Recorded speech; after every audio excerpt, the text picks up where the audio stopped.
जिले की हलचल। आकाशवाणी लखनऊ से प्रस्तुत है जिले की हलचल।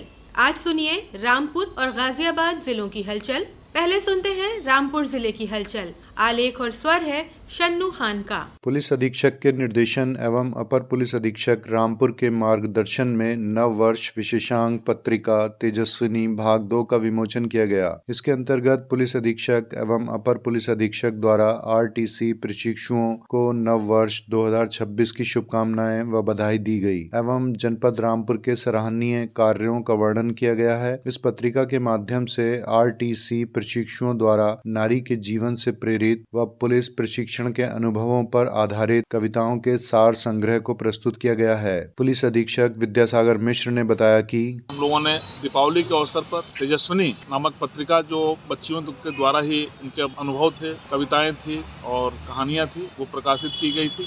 9 वर्ष की पूर्व संध्या पर इसका पुनः तेजस्विनी भाग 2 का विमोचन किया गया, जिसमें उनके अपने अनुभव हैं, उनकी कविताएं हैं। राजकीय बाल गृह शिशु सदन में नव वर्ष 2026 के स्वागत के लिए एक हर्षोल्लास पूर्ण एवं प्रेरणादायक कार्यक्रम का आयोजन किया गया। इस कार्यक्रम का मुख्य उद्देश्य निराश्रित बच्चों के जीवन में स्नेह, अपनत्व और उल्लास की भावना का संचार करना रहा, ताकि वे नव वर्ष का स्वागत खुशी और उत्साह के साथ कर सकें तथा अपने जीवन में आत्मविश्वास और सकारात्मक दृष्टिकोण विकसित कर सकें। इस कार्यक्रम में जिलाधिकारी अजय कुमार द्विवेदी ने बच्चों के बीच स्नेह, प्रोत्साहन और शुभकामनाएं व्यक्त की। पुलिस के सर्विलांस सेल द्वारा आमजन के गुम हुए 51 मोबाइल फोन बरामद किए गए हैं। इनकी अनुमानित कीमत 20 लाख रुपए है। पुलिस उच्चाधिकारी एवं थाना स्तर से प्राप्त प्रार्थना पत्रों पर कार्रवाई करते हुए यह मोबाइल बरामद किए गए हैं। पुलिस महानिदेशक द्वारा प्रदेश की कानून एवं शांति व्यवस्था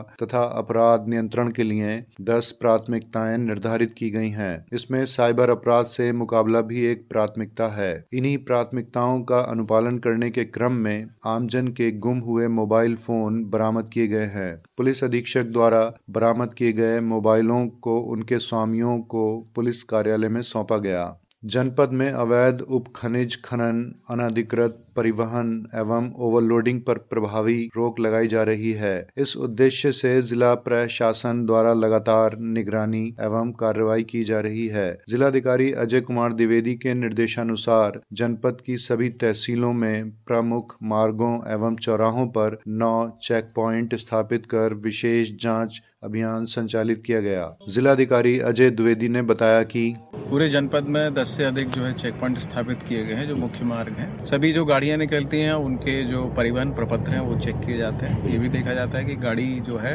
ओवरलोड तो नहीं है, इसके साथ ही उसका नंबर प्लेट प्रॉपर है कि नहीं। जनपद में शीतलहर एवं घने कोहरे के मद्देनजर आम जन की सुरक्षा एवं राहत सुनिश्चित की गई। इसके लिए जिलाधिकारी एवं अध्यक्ष जिला आपदा प्रबंधन प्राधिकरण अजय कुमार द्विवेदी के निर्देशन में जिला प्रशासन द्वारा व्यापक स्तर पर आवश्यक व्यवस्थाएं की गईं। जनपद में कुल 14 रैन बसेरों का संचालन किया गया। इन रैन बसेरों में ठहरने वाले निराश्रित एवं जरूरतमंद व्यक्तियों के लिए समुचित सुविधा सुनिश्चित की गई। जिले में मजदूरों से संबंधित प्राप्त एक शिकायत का जिलाधिकारी अजय कुमार द्विवेदी द्वारा तत्काल संज्ञान लिया गया। शिकायत की गंभीरता को देखते हुए जिलाधिकारी के निर्देश पर उप जिलाधिकारी शाहबाद द्वारा थाना अध्यक्ष सैफनी के साथ ईंट भट्टे स्थित ग्राम बड़ा गांव, थाना सैफनी, तहसील शाहबाद में निरीक्षण और जांच की गई। मजदूरों द्वारा बताया गया कि वे ईंट भट्टे पर आगे काम नहीं करना चाहते हैं तथा अपने घर वापस जाना चाहते हैं। पुलिस द्वारा समस्त मजदूरों को उनकी इच्छा के अनुरूप सपरिवार बहजोई जनपद संबल के लिए एक बड़े वाहन से सकुशल रवाना किया गया।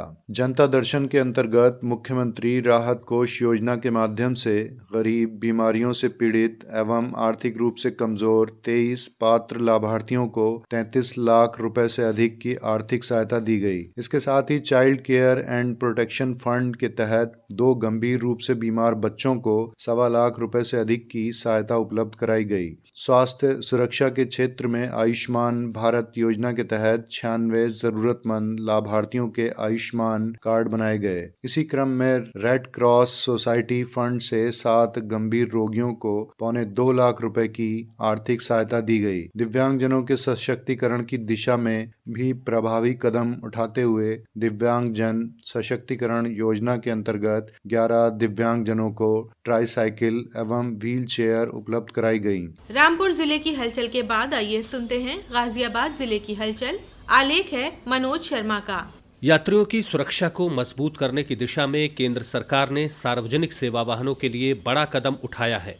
सड़क परिवहन एवं राजमार्ग मंत्रालय के निर्देश पर अब सभी राष्ट्रीय परमिट प्राप्त सार्वजनिक सेवा वाहनों में AIS 140 मानक का व्हीकल लोकेशन ट्रैकिंग डिवाइस और आपातकालीन सहायता बटन लगाना अनिवार्य कर दिया गया है। यह व्यवस्था चरणबद्ध तरीके से लागू होगी। सहायक संभागीय परिवहन अधिकारी प्रशासन मनोज कुमार सिंह ने बताया, इस सिस्टम के माध्यम से वाहनों की रियल टाइम लोकेशन की निगरानी की जा सकेगी और किसी आपात स्थिति में यात्रियों को तुरंत सहायता मिल सकेगी। आम जनमानस की सुरक्षा की दृष्टिगत ऐसे सभी वाहनों में जो राष्ट्रीय परमिट से आच्छादित हैं, उनमें दिनांक 1 जनवरी 2026 से व्हीकल लोकेशन टेस्टिंग डिवाइस लगाया जाना अनिवार्य कर दिया गया है। वाहन स्वामियों से अनुरोध है, जो नए वाहन खरीद रहे हैं VLTD के बिना न खरीदें, अन्यथा उनका पंजीयन संभव नहीं हो सकेगा। इस वर्ष मधुबन बापूधाम आवासीय परियोजना में लगभग 250 करोड़ रुपए से विकास कार्य कराए जाएंगे, जिससे वहां पर आवंटियों को आवासीय के साथ ही बुनियादी सुविधाएं भी मिल सकें। इसके साथ ही कनेक्टिविटी को बेहतर करने के लिए मधुबन बापूधाम ROB को मई महीने तक शुरू कर दिया जाएगा। इससे मधुबन बापूधाम और मेरठ रोड के बीच कनेक्टिविटी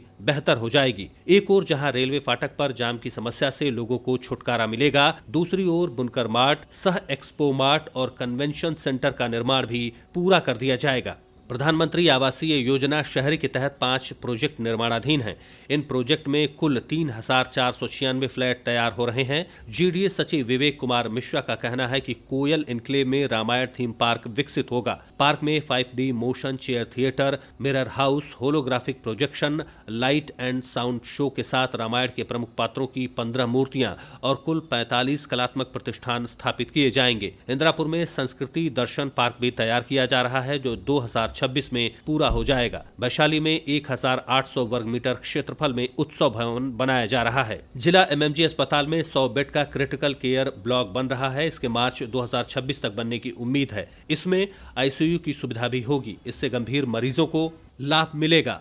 अभी गंभीर मरीजों को यहां GTB अस्पताल या फिर मेरठ रेफर कर दिया जाता है। इसके अलावा 200 बेड का TB अस्पताल के निर्माण का काम भी शुरू हो गया है। 4 संयुक्त अस्पताल, 2 महिला अस्पताल, मुरादनगर CHC और लोनी के संयुक्त अस्पताल में वर्ष 2026 में मॉड्यूलर OT बनेगी। उधर जिम्स में पहला AI क्लिनिक खुलने जा रहा है। उत्तर प्रदेश बोर्ड की परीक्षाओं के लिए केंद्रों का निर्धारण हो गया है। जनपद में 64 केंद्रों पर बोर्ड परीक्षाएं होंगी। जिला समिति द्वारा आपत्तियों के निस्तारण के बाद मानकों के अनुरूप केंद्र निर्धारित कर सूची तैयार की गई है। इस साल जिले में 10वीं और 12वीं के कुल 53,000 विद्यार्थी बोर्ड परीक्षा में बैठेंगे। गाजियाबाद में यूपी बोर्ड के 248 विद्यालय हैं, जिनमें हाई स्कूल और इंटरमीडिएट के 53,884 छात्र छात्राओं का यूपी बोर्ड में पंजीकरण है। इनमें हाई स्कूल के 28,574 और इंटर के 25,314 छात्र और छात्राएं शामिल हैं। अंतिम सूची जारी होने के बाद विभागीय स्तर से अब शिक्षकों की ड्यूटी लगाने का काम शुरू कर दिया गया है। वैशाली के सेक्टर 5 में नगर निगम की टीम ने लोगों की शिकायत को संज्ञान में लेकर अतिक्रमण हटाओ अभियान चलाया। निगम की टीम के अनुसार लोगों को लगातार मिल रही शिकायतों के बाद यह कार्रवाई की गई। अभियान के दौरान 25 से अधिक अवैध दुकानों और रेहड़ी पटरी वालों को हटाया गया है। वहीं टिन शेड लगाकर किए गए अतिक्रमण को भी ध्वस्त कर 1 लाख रुपए से अधिक का जुर्माना लगाया गया।